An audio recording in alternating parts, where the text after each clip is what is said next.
처음 일단은 5페이지 피시고요. 5페이지부터 쌤이 그 밑에 자막으로 해서 달아드리도록 하겠습니다.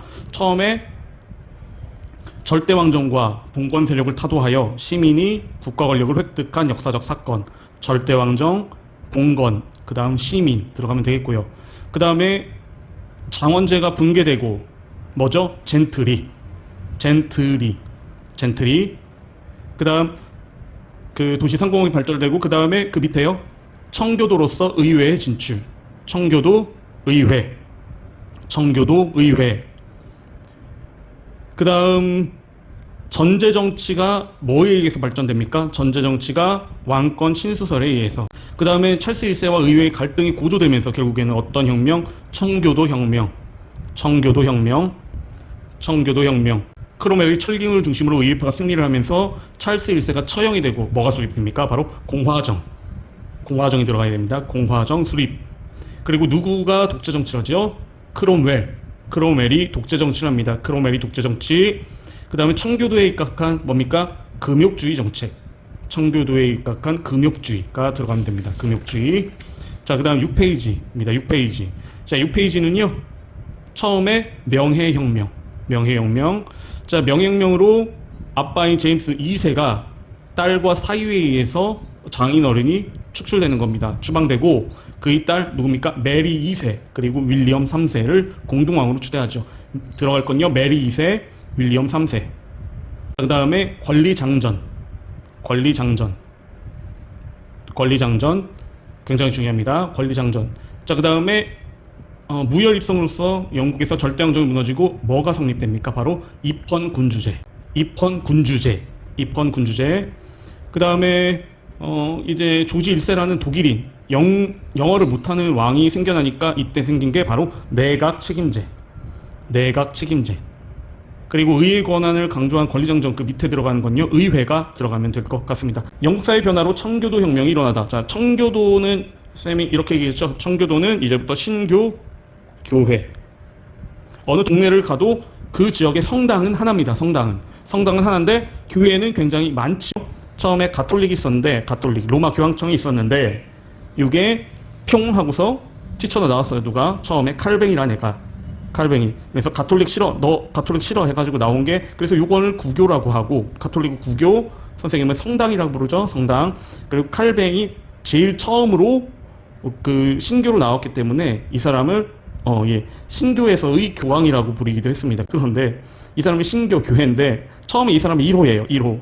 그런데 점점 갈수록 처음에는 사람들이 칼뱅을 굉장히 믿고 의지를 했는데 이 사람이 얘기하는 게 정답이 아닌 것 같아요. 야, 결국에는 네가 교황님 노릇 하려고 하는 거 아니야? 나는 너한테 동의를 안 해. 그래서 칼뱅에서 1호, 칼뱅이 1호라면 2호, 3호, 4호, 5호 다양한 수백 가지 교회들이 칼뱅으로부터 떨어져 나오게 됐다라고 보시면 됩니다. 그러면서 각국으로 수출이 된 거예요. 영국으로부터 떨어져 나온 거는 청교도라고 보면 됩니다. 청교도, 영국의 청교도, 프랑스의 위근호 해가지고 다양한 애들이 쭉 나오게 된다라고 보시면 될 것 같습니다. 영국 사회는 청교도 혁명이 일어나다. 그래서 청교도는 신교 교회고 16세기 후 영국 사회는 큰 변화를 겪었다. 농촌에서는 장원제가 무너지고 자유민층이 형성되었으며 지주층인 젠트리가 나타났다. 이렇게 복잡하게 되어 있는데 장원제라는 것은 넓은 땅이고 넓은 땅이 무너지면서 잘 사는 중산층들이 형성되었고 자영농민층, 지주층의 젠트리 이렇게 있는데 그냥 싸그리 다 무시하고 그냥 상인이라고 보시면 됩니다. 상인. 그 다음에 도시에서는 상공이 발달하여 상인과 제조업자 등 시민층이 성장하고 있었다. 시민 이꼬르 상인. 다양한 계층들이 있긴 한데요. 결국에는 이 사람들이 하나의 계층으로 모인다면 그게 바로 상인입니다. 그래서 그냥 상인으로 보시면 되겠고요. 젠트리와 시민층 중에는 청교도가 많았는데 이 청교도가 바로 뭐다? 교회다. 이들은 의회에 진출해서 의회 박스에 진출해서 왕실의 사치와 낭비를 비판하며 절대왕정을 맞섰다. 더군다나 그 전에 설명을 드렸지만 엘리자베스 1세라는 굉장히 뛰어난 왕을 겪었던 사람들이기 때문에 이 제임스 1세나 찰스 1세가 자기 마음대로 의회를 무시하고 그러니까 상인들을 무시하고 시민들을 무시하고 자기 마음대로 국가를 다스리는 것을 절대 용납을 못했던 겁니다. 그런데 문제는 스튜어트 왕조의 제임스 1세는 자 스튜어트 왕조가 어디냐면요. 자 영국이 이렇게 있다 보면은요. 영국 위쪽에 여기는 잉글랜드, 웨일즈, 그 다음에 여기가 스코틀랜드, 여기 아일랜드인데 이 스코틀랜드 그러니까 영국의 북쪽 지방에 바로 스튜어트 왕조가 있었거든요. 그러니까 제임스 1세는 원래 스코틀랜드의 왕이었습니다. 근데 스코틀랜드와 잉글랜드의 왕을 겸한다라고 보시면 됩니다. 이게 왜 가능하냐면요.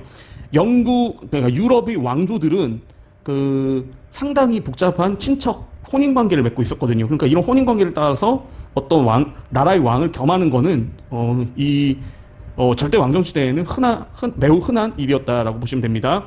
그래서 제임스 1세는 왕권 신수설 박스를 기반으로 의회를 무시하고 전제 정치를 강화했다. 자, 전제 정치 박스 치고 전제 정치가 뭐라고요? 왕하고 의회가 있으면은 왕이 앞서는 거. 의회는 뭐라고 했죠? 상인연합. 상인들이 모여 있는 데입니다. 특히 찰스 1세는 제임스 1세의 아들입니다. 찰스 1세는 의회 동의 없이 세금을 걷고 청교도를 박해하였다. 청교도를 오히려 탄압을 하게 됩니다. 이 의회도 무력으로 맞서서 의회파 왕당파 간의 내전이 발생. 이것을 청교도 혁명이라고 합니다. 자그마치 7년 동안 일어났고요. 여러 해에 걸친 내전은 의회파의 승리에 돌아갔고 의회파 지도자인 크로멜이 공화정을 수립하였다라고 보시면 됩니다. 자, 그래서 결국엔 크로멜이한 어떤 장군이 등장해서 공화정을 수립했고 공화정 박스 치고 공화정은 뭡니까? 더 나가서 아예 왕이 없는 정치라고 보시면 됩니다. 그런데 이 크로멜이 결론부터 얘기하면은 이 멍멍이판으로 다스리게 되고요.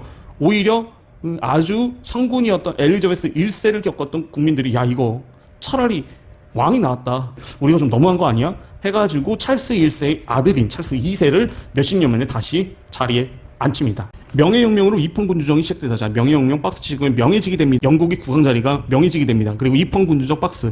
입헌군주정 위에는 왕, 의회 하시면요. 의회가 왕보다 앞선다라고 보시면 됩니다. 헌법에 입각해서 군주가 다스린다. 그래서 입헌군주정이라는 건 뭐라고 보시면 되냐면요.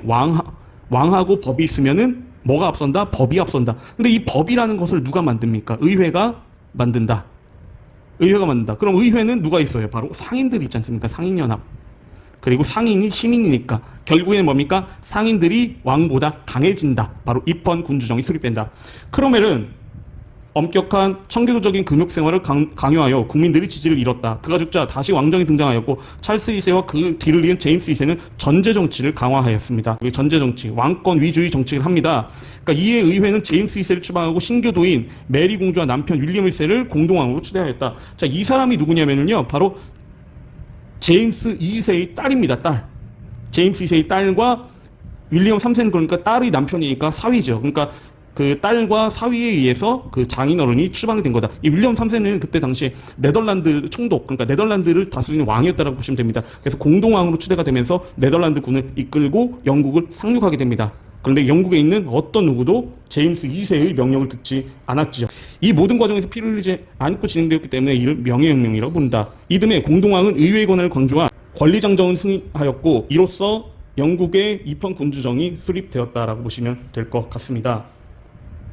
이후 영국의 국력이 커지면서 앤 여왕 때에는 스코틀랜드를 통합하여 연합왕국이 형성되었고요. 왜 이 스코틀랜드를 통합했냐면요. 아까 말씀드렸듯이 그 북쪽에 스코틀랜드가 있는데 여기에 다시 스튜어트 왕조가 들어오면은 얘네가 다시 그 어떤 핏줄에 의해서 다시 잉글랜드, 영국의 왕으로 다시 올 수도 있는 가능성이 있었거든요. 그래서 아예 그거를 끊어버리려고 아예 스코틀랜드와 통합이 된 거다라고 보시면 됩니다. 앤 여왕이 후사를 보지 못하고 죽자 독일 출신 조지 1세가 즉위하였다. 왜 독일의 조지 1세가 등장을 했냐면요. 일단은 스코틀랜드 같은 경우에는 구교, 성당 쪽에가 강했거든요. 제임스 1세나 그러니까 찰스 1세, 찰스 2세, 제임스 2세 이런 애들이 다 구교, 성당 쪽에 강했습니다. 성당 쪽은 피해야 되고 했기 때문에 결국에는 뭡니까? 신교도 쪽이었던 교회 쪽이었던 조지 1세를 즉위를 하게 됩니다. 근데 조지 1세는 영어를 못하고 영국 사정에 어두웠으므로 정치에 관여할 수가 없었고 이때부터 왕은 군림하지만 통치하지 않는다라는 영국 정통이 형성되었고 의회의 다수당이 내각을 구성하여 정치하는 내각 책임제가 시작되게 됩니다. 그래서 진정으로 영국의 그 정치 체제가 이제는 뭐가 됩니까? 국왕은 이제 정말 명예직으로 바뀌게 됩니다. 그래야 영국에선 정치가 안정되고 시민의 자유가 보장되었다고 보시면 됩니다. 그렇지만 여기에서 시민은 상인이고 결국엔 뭡니까? 지배층이 왕으로부터 권력을 넘겨받았다라고 보시면 될 것 같죠. 자, 중요한 권리장전 내용 한번 보겠습니다. 자, 의회의 권한을 강조한 권리장전인데요. 권리장전. 박수 치시고요. 자, 요거 말고 권리청원이 있는데 권리청원에서는 의회의 권한을 세게 해주세요라고 했었는데 요거는 완전히 역전이 돼서 의회가 왕보다 강하게 됩니다. 의회가 왕보다 강한 거를 확정하는 거다. 자, 권리정정의 주요 내용입니다. 국왕은 의회의 동의 없이 법의 효력을 집행하거나 정지할 수 없다. 무슨 얘기입니까? 의회가 만드는 법은 왕도 그 법의 적용을 받을 수밖에 없다. 그 얘기잖아요. 그죠? 그 다음에 국왕은 의회의 승인 없이 과세할 수 없다. 이 돈을 의회가 꽉 쥐고 있고요. 그리고 세 번째도 중요하죠. 국왕은 의회의 동의 없이 평상시에 군대를 유지할 수 없다. 그 군대도 군대의 유지, 군대를 지휘할 수 있는 지휘권도 누구한테 있는 거예요? 바로 의회, 상인들에게 있는 겁니다. 자, 그 다음에 의회의 선거는 자유로워야 한다.